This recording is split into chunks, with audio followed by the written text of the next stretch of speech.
Okay, buddy. You want to be in the thumbnail? Okay, you can stay there. You don't have to be in the thumbnail. Hey guys, welcome back to my channel where I cover nostalgic, obscure, otherwise strange content.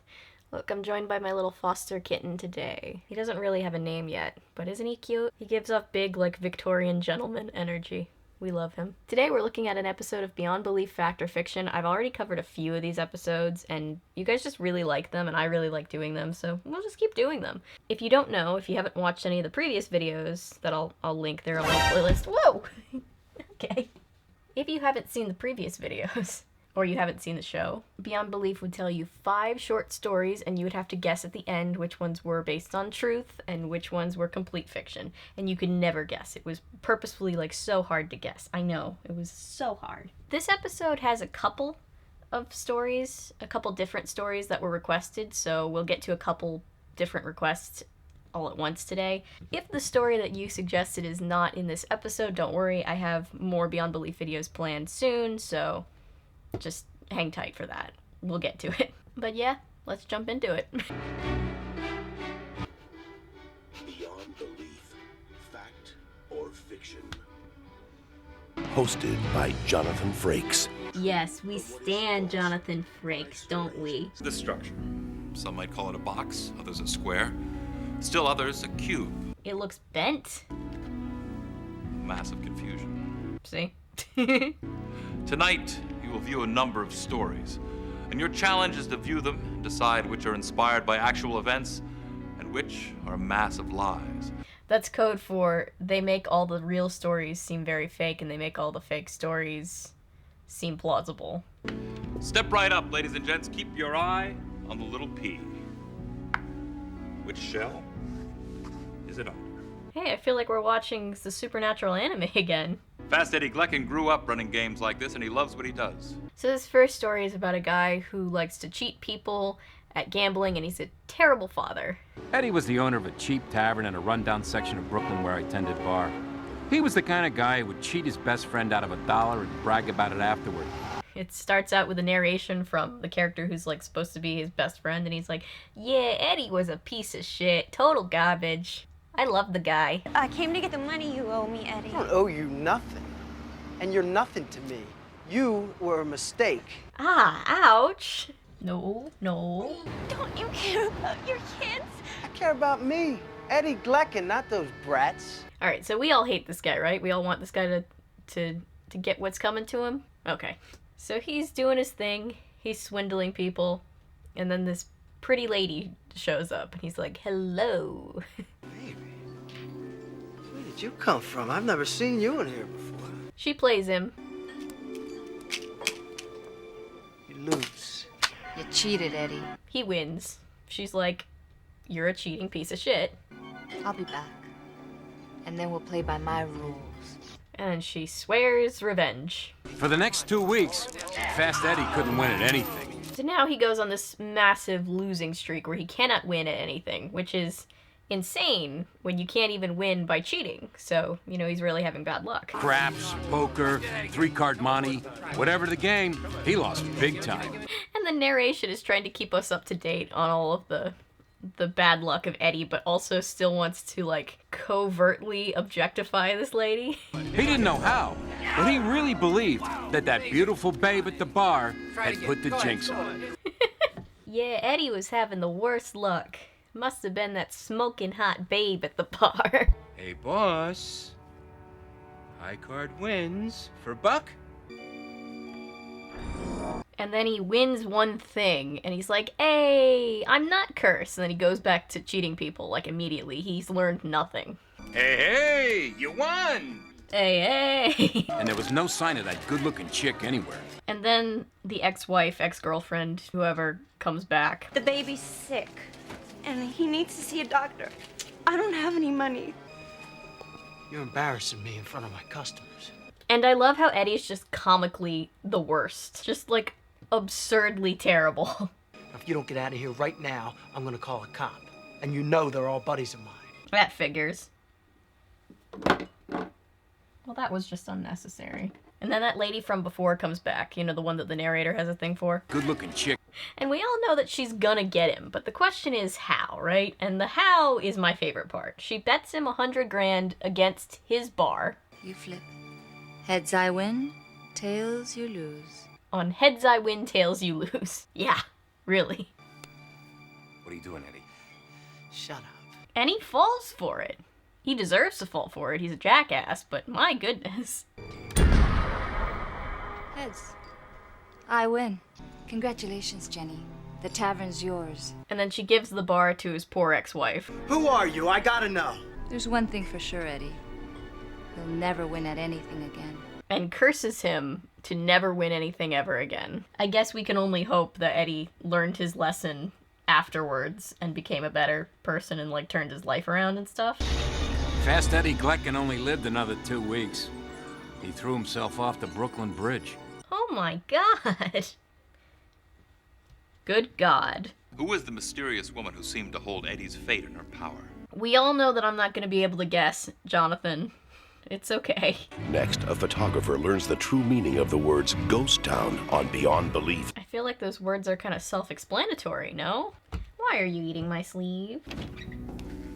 Western towns have mostly disappeared from the American landscape these days. Does he have a secondary belt? I love this man. Thomas L. Fergus is about to happen upon the strangest of Western settings. So this next story is about a photographer. He's lost in the desert with no water, and he finds a ghost town. And everywhere I looked, I saw nothing but sun. Yeah, pan right up into the sun. The people at home will love that. I was hoping there was a gas station there or a phone that worked. Looks completely abandoned. I'm sure there's a working phone. Gives off that vibe. Where'd you get those clothes? Wearing your skivvies in public.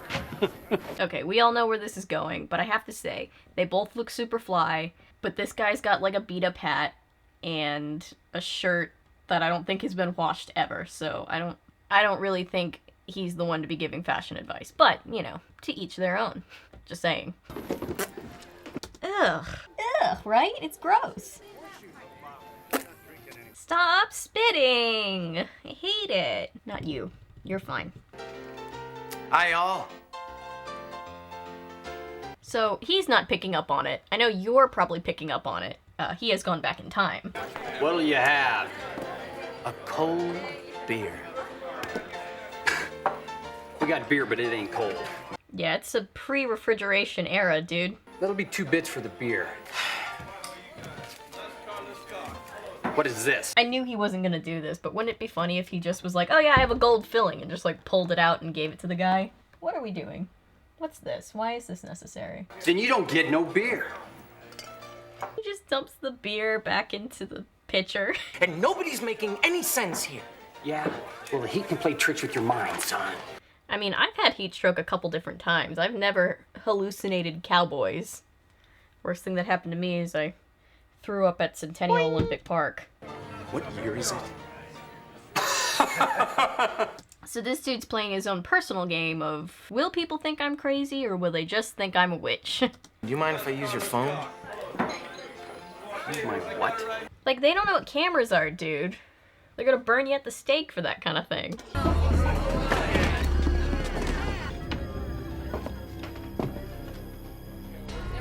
Uh-oh, I know about old Western movies enough to know that the guy in an all-black suit and a top hat is usually gonna give you trouble. I don't like strangers in my town causing trouble. Oh, he's the sheriff. Okay, he seems like a jerk. Drop your weapon now! So he draws his weapon because he thinks that the phone is a gun. I told you, they don't know what technology is, dude. You can't do that. Oh!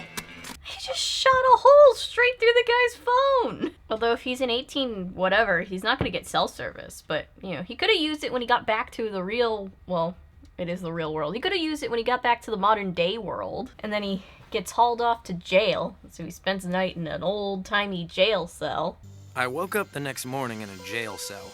I'm in the jail cell. You can't drink my tea. Do you want water? Are you thirsty? Let's go get you a drink. And by the time he wakes up, it's already old and decrepit, and he can just, like, let himself out because the lock is disintegrated. You're the bartender from that saloon. Bartender? Hey, the sheriff is the bartender guy that yelled at him. I don't think so. That saloon hasn't been open for over 100 years. I'm convinced this was just a really big, elaborate prank by the sheriff and all of his buddies. The heat can play tricks with your mind, son. See, he wasn't hallucinating. You can't hallucinate a bullet hole into something, I don't think. Could this whole experience have been a practical joke played by a bored movie crew? Movie crews never get bored, dude. Trust me, they don't have time. Alright, so that's story number 2. Keep in mind, we're supposed to be guessing if these are real or fake at the end, so put your guesses down in the comments. You can cheat and watch ahead and pretend like you got them all right, but you know. Not long ago, millions of American women worked proudly as seamstresses. Oh, my grandma still has an old sewing machine like that. It looks almost exactly like that. I don't think it works anymore, though. It was her sewing machine back in the day. It's so cool. Byron Tompkins' grandmother was a gifted seamstress, and although her clothes adorned some of the most beautiful women in the world, she herself struggled every day to provide a good life for her family. Alright, so this next story is about this couple who's very much in debt, and they need money, so they're selling off the grandmother's possessions. It's very sad. I can give you $1,500 for the whole lot. And this cheapskate guy is trying to lowball him. $1,500? They don't take his offer. They're like, we're gonna think about it. That machine is a piece of history. My grandmother was a seamstress at MGM Studios over 60 years ago, and she made a lot of great costumes on that machine. Well, the husband wants to leave it. The wife looks like she's gonna write him a strongly worded letter if he doesn't take the money, so they compromise and say that they're gonna think about it. You know, these things happen to everybody, but we'll get through. Sylvia is the most optimistic person. I love her. Look at this. All my buttons fell off. That's weird. And then they just find a handful of buttons just loose. But, I kind of like the look. Oh, this just got PG-13 really quickly. So in the middle of the night, the husband wakes up and he's like hearing this really sketchy sound that sounds like somebody breaking in, honestly. Wake up. Listen. Hear that strange sound? Yeah. It's called a refrigerator. And Sylvia doesn't care. She's just like, it's probably nothing. And like, good for Sylvia. If it was me, I'd be like running down the stairs with a bat in one hand and a phone with 911 already dialed, just like freaking out. Or I guess maybe if you think there's an intruder, you're supposed to hide or what?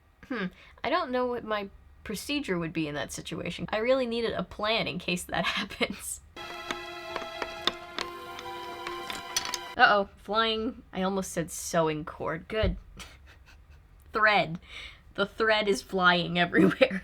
You didn't drop these, did you? Not me.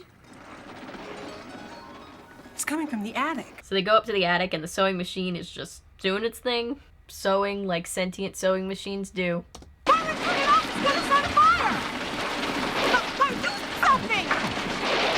Poor guy, did he just pick up like crutches and like hit it until it stopped? Because what's he gonna do? You don't plan for these things. I don't know how to stop a sentient sewing machine, do you? What is this? Wow. Ghost Granny is really good at sewing. Look at that embroidery work. What's GWTW? Oh, I thought it was a J. I thought it was GWJW. I just can't read. Hey, what's this? Vivian Lee wardrobe. Gone with the Wind, 1939. GWTW. So it turns out that the grandmother had made a bunch of costumes for Gone with the Wind, the famous movie, and her ghost came back to lead them to one of the costumes. We sold the dress and made enough money to get ourselves out of debt. Happily ever after, I guess. Full disclosure, I've never seen Gone with the Wind. It's far too long and always seemed kind of a little too pro-Confederacy for me. But I don't know, I'm not an expert. Maybe I'm just uncultured, but probably not. Is this story of a sewing machine that takes on a life of its own the truth? Or have we just stitched together a series of lies? Oh, the pun king. You gotta love it. Next, a sleepwalker brings a curse on his family. Alright, this next story is called The Sleepwalker. I think that's what it's called. And I remember this one. I know this is one of the ones that got requested. This one scared me as a kid. This one scared everybody, I think. Can't sleep? That's why devices such as this one were invented. Our ears can be transported to the soothing wash of the ocean's waves against the shore, or the tranquil sounds of the nighttime forest. Look at that sound machine. Does anybody still use sound machines like that anymore? I just, like, pull up YouTube videos and stuff. Listen to old-time radio horror shows. That helps me sleep. Leon T. Woodward never gets a good night's sleep anymore. But Leon doesn't merely toss and turn in his sleep. He walks. Alright, so this poor dude is like a severe sleepwalker to the point where he keeps like almost falling down the stairs. It's real bad. Of all the problems his sleepwalking caused, Leon felt most guilty about damaging our daughter's dollhouse. Oh, he broke the dollhouse. Now the dolls are gonna be angry and have an uprising. She loved that thing so much, she spent hours painting and repairing it with Leon. That too. You don't want the little kid to be sad. At least your dolls are all right. They all love you, you know. Oh, that's not as cute as you think it is. That's just terrifying. The doctor suggested that we put bells on his wrist so we could hear him. Like a kitty cat. They put bells on his hand.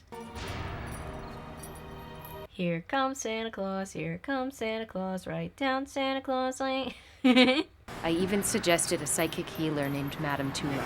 Okay, so they call in this psychic to help them because they have no other options, and she's very dramatic.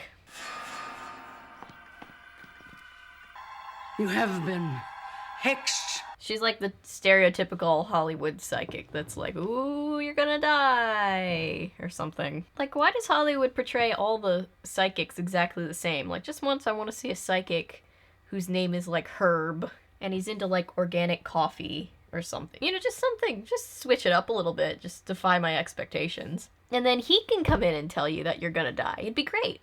You are doomed to wander in the night for the rest of your life.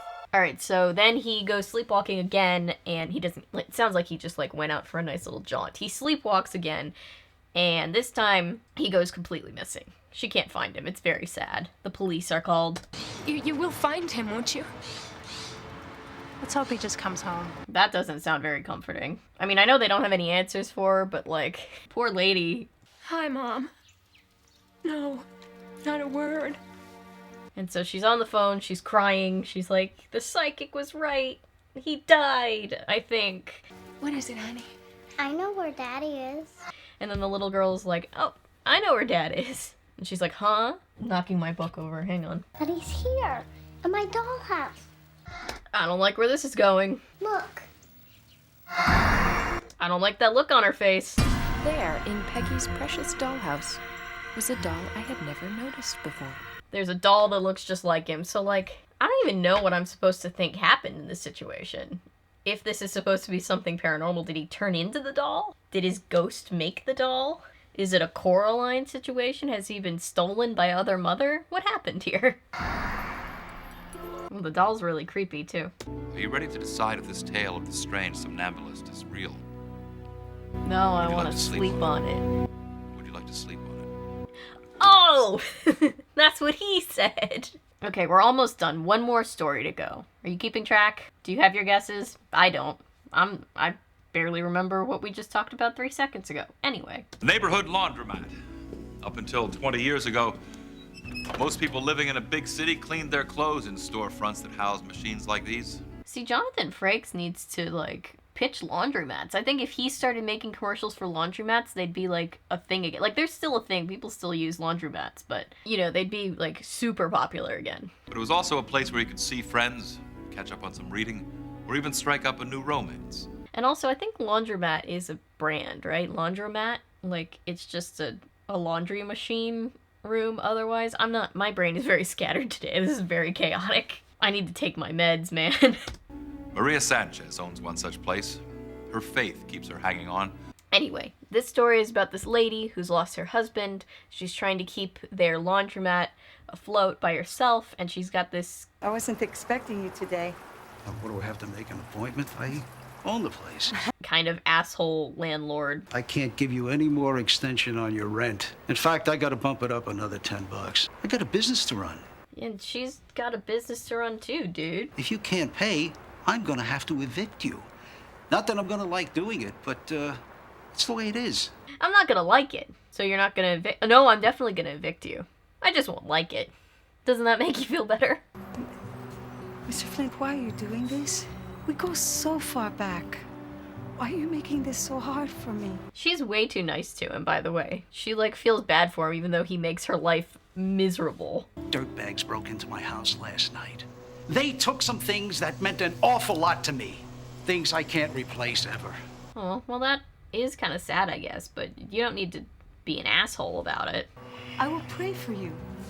Hey, Maria, save your prayers for somebody who believes. Well, that's kind of rude. I mean, even if you don't believe in prayer, you could, I guess, appreciate the sentiment, or at least not just tell somebody that they're dumb to their face. She's a religious woman. She prays for all of them. I know, this is taking a weirdly, like, spiritual propaganda turn, I guess. I've never seen a religious-based episode of Beyond Belief. I filled the coin changer with my last $150 in change. Wow, that's a lot of quarters. And then these kids come in to rob her. She's just got a lot of bullshittery to deal with in her everyday life, apparently. Hey, mamacita! Excuse me! Man, there's nothing in these things. This place is a toilet. Whoa, look at me. I pried a drawer open and then threw it on the floor. I'm cool. You hear that, lady? He thinks your place is a toilet. I mean, I kind of think he's a toilet because he just broke her machine. I mean, I know that's not nice to say about people, but don't break in and steal their stuff and rob them. Stealing their stuff and robbing them is the same. Don't steal their stuff and break their stuff.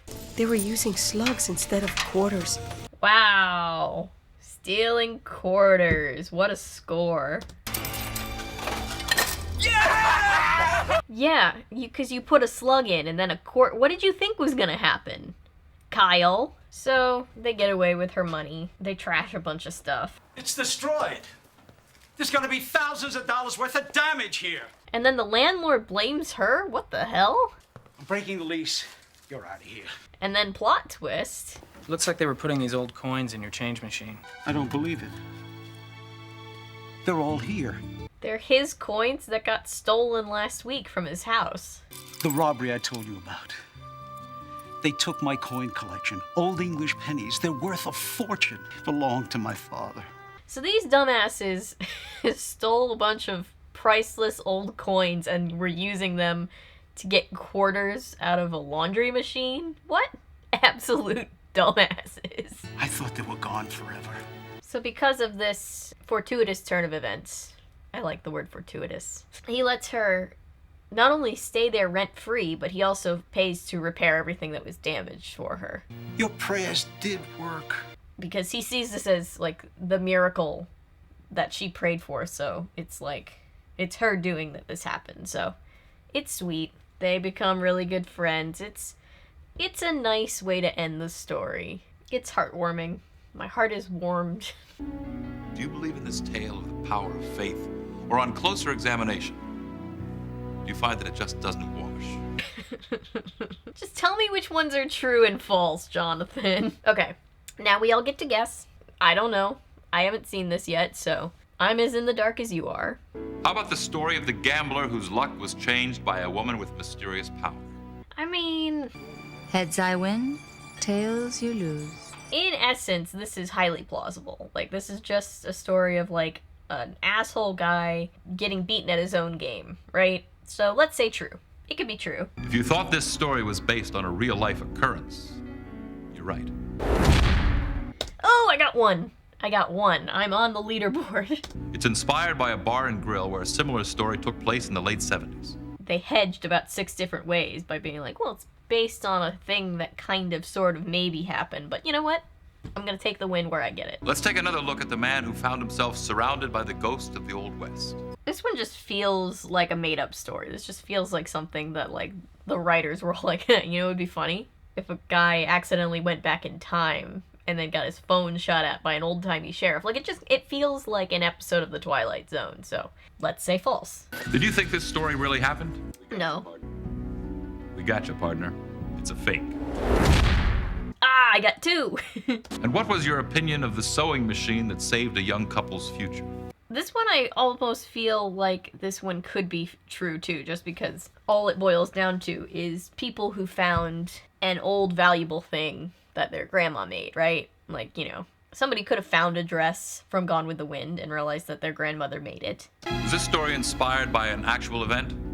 Not this time. Our writers exaggerated the truth. Aww, I was gonna try to run the board. Oh well. And now let's have one more look at the sleepwalker who walked out of his family's life. To all the kids, including myself, that were traumatized by this story as a kid, I'm gonna guess true, so that our trauma was not necessarily in vain. Did a similar story to this one actually take place? Yes, it did, in Florida. In fact... Hell yeah, you hear that, kids? That terrifying thing that you're terrified of actually happened, maybe. When author Robert Tralins investigated the story, he was shown the doll that was the tiny replica of the father. It's fact. That is just, oh, so creepy. I'm creeped up by dolls anyway, but geez. How about the story of the laundromat that was saved by the power of a good woman's prayers? I'm gonna guess true, just because I feel like the network would want to impress all the religious people watching the show, potentially. You know, this was back in the 90s. I feel like if they were just like, prayer isn't real, then people might get mad. So I'm gonna say true just on that basis. According to our research, this happened in the vicinity of our nation's capital. It's inspired by an actual event. There you go. Good night, Jonathan Frakes. All right, there you go. That was season 3, episode 11 of Beyond Belief Fact or Fiction. What'd you think? I don't think I'm getting any better at guessing which ones of these are supposed to have happened, because that's not the point of this show. The point is for you to be confused and be like, wow, I can't believe that happened. I just sounded like Owen Wilson. But I do think that now that I've covered like 5 of these episodes, I'm starting to like get a little bit more in the mind of the writers and like their motivations for what they would say is true and false. I don't know. Tell me how you did in the comments section. I want to know how you guys did. And if you were wrong, just admit it. It's okay to admit when you don't know something. But anyway, guys, that's it for this video. Thank you for being here. Thank you for watching, liking, commenting, subscribing, sharing. Everything you do to support this channel means the world to me. I've been kind of down lately, so seeing all of your positive comments just really helps, so thank you. If you're new here and you're a fan of nonsense, maybe consider sticking around. I post nonsense all the time. And remember, my name is Avery. I'm a YouTuber if you say so, because thanks to you guys, this is technically a YouTube channel. Bye!